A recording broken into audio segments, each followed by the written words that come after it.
საგამოძიებო კომისიის ხდომაზე კობა კობალაძეს მოусმინეს, რომელმაც აგვისტოს ომი და ეგრეთ წოდებული მუხროვანის ამბოხის საქმეზე ისაუბრა. ხდომაზე განიხილეს სოფელ ჩორჩანაში საგუშაგოს გახსნის შედეგად განვითარებული მოვლენები. ნინო არღულიანი გვერდდება პირდაპირ ეთერში. საგამოძიებო კომისიამ დღეს საოკუპაციო ხაზთან მცხოვრები ელგუჯა ხარაზიშვილი გამოკითხა, რომელმაც 2019 წლის აგვისტოს მოვლენები გაიხსენა და განაცხადა, რომ მას შემდეგ რაც საოკუპაციო ხაზთან ცენტრალურმა ხელისუფლებამ, უფრო კონკრეტულად კი ყოფილმა შინაგან საქმეთა მინისტრმა გიორგი გახარიამ საგუშაგო გახსნა, ამას მოყვა საოკუპაციო რეჟიმის მიერ დამატებითი საგუშაგოების გახსნა და საბოლოოდ ამ ქმედების შედეგად საქართველომ დაახლოებით 100 ჰექტარი მიწის ნაკვეთი დაკარგა. ის ამბობს, რომ ამ ქმედების შედეგად ახლა სწორედ დაახლოებით ეს ტერიტორიაა დამატებით ოკუპირებული. დღეს მან გაიხსენა, ასევე ისაუბრა იმ პროცესებზე, რომელიც საგუშაგოს გახსნას მოყვა და განაცხადა, რომ წინაპირობა არ არსებობდა იმისა, რომ იქ ახალი საგუშაგო გახსნილიყო გიორგი გახარიას გადაწყვეტილების შესაბამისად. გაიხსნა ეს საგუშაგო თუ არა, იმის შემდეგ არ გასულა რამდენიმე ხანი და წაღლის ტერიტორიაზე შემოვიდნენ და გააკეთეს იმათმა საგუშაგო. იმათმა ვინ? აი რუსების წაიღეს სოფელ წაღლის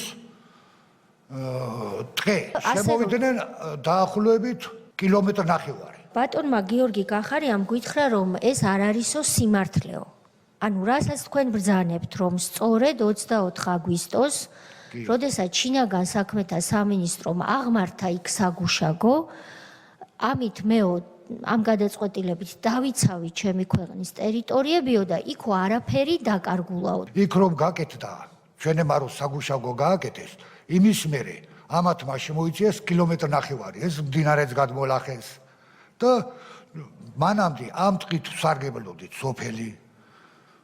შეშა იქიდან გამოქონდა. ჯონჯოლზე დავდიოდით, პირუტყვი დაგხვანდა.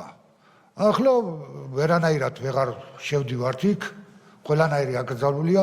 ერთსა ისიც კი უთხრეს წყებს, რომ რუსმა სალდატმა, რომ 200 მეტრზე არ მომიახუტო თუ გესვიო. თქვენ თვლით, რომ ეს ტერიტორიები დღეისათვის დაკარგულია.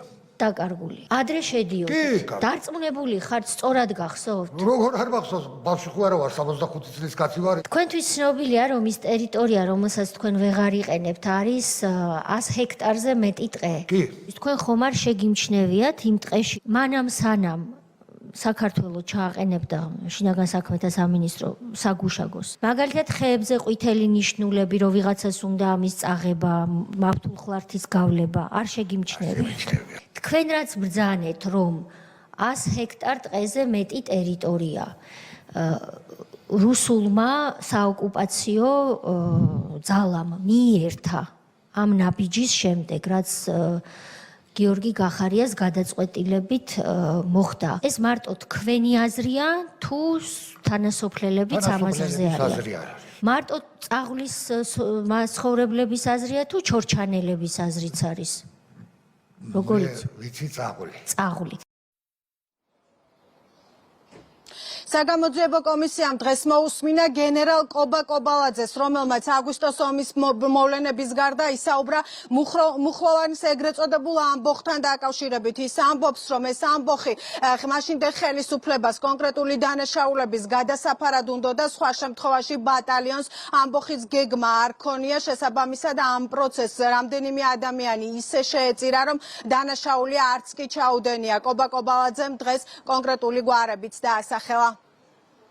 საუბრობდნენ თავიანთ მორალურ მზაობაზე იმ პერიოდში, როდესაც მათი თანამებრძოლები და დაქვემდებარებული პირადი შემადგენლობა კვლავ უგზო-უკლოდ დაკარგულები არიან, მათი მორალურ მზაობაზე, რომ რამდენად ექნებათ მათ მორალური მზაობა იმის და რამხელა ბარიერი უნდა გადალახონ იმისთვის თავიანთ მორალურ თემასთან დაკავშირებით, რომ 26 მაისს წარმოაჩინონ ქვეყანა არა როგორც თავლապ დასხმული, არამედ როგორც ღირსეული სამშობლოს წარმომადგენელი. ამასთან დაკავშირებით იყო განხილვა. ამასთან დაკავშირებით და ამას დაარქვეს ამბოხი? აბსოლუტურად, მე ხო ამ ადამიანებთან კომუნიკაცია მქონდა და მაქვს კიდეც. მათი განცდა იმის, რომ რაღაცა წინააღმდეგობა ვიღაცისთვის გაეწიათ და ფაქტობრივად სამსახურეობრივი მოვალეობის შესრულების დროს თავის ემოციისთვის გაქანება მიეცათ, ამის განცდა არ ყოფილა. არ მახსოვს კიდევ ერთი გვარი, რომელსაც თქონდა თურმე მითითება, რომ კავკასიონზე უნდა გადასულიყო ფეხით.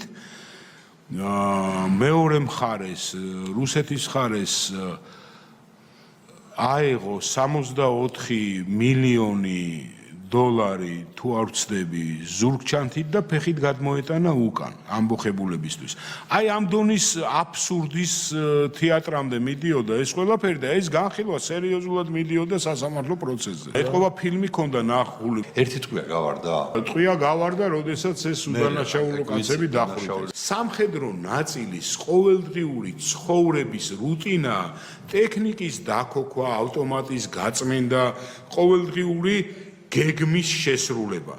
ტანკს არ დაუტოვია ტერიტორია, საბრძოლო ტექნიკა არ გამოსულა, მარში მუხროვანი თბილისის მიმართულებით შეიარაღებული პირადი შემადგენლობის მიერ განხორციელებული არ იყო. მაღალ ჩინოსანს ეკითხებენ, აგერ ზის კოვალაძე და რატო ზის? შტაბთან რომ გამოვედი, იმდენად გამაგრდა იქაურობად, რომ მე ვივარაუდე, რომ კოვალაძე უნდა ყოფილიყო იქ, იმიტომ რომ დაცვა გამაგრდა და ახლა დასაცველი მე იქ ვიყავით. მეორე თემა, მე ვკითხე, საიდან წარმოგეშვათ ვარაუდი იმის, რომ ეს აღნიშნული საბრძოლო ტექნიკა თბილისისკენ მოემართებოდა.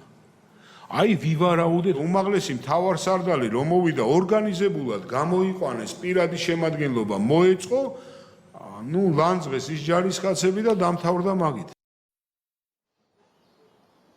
სწორედ მუხროვანის ეგრეთ წოდებული ამბოხის დროს ითხოვდა ვანო მერაბიშვილი ყოფილი შინაგან საქმეთა მინისტრი ორგვამს.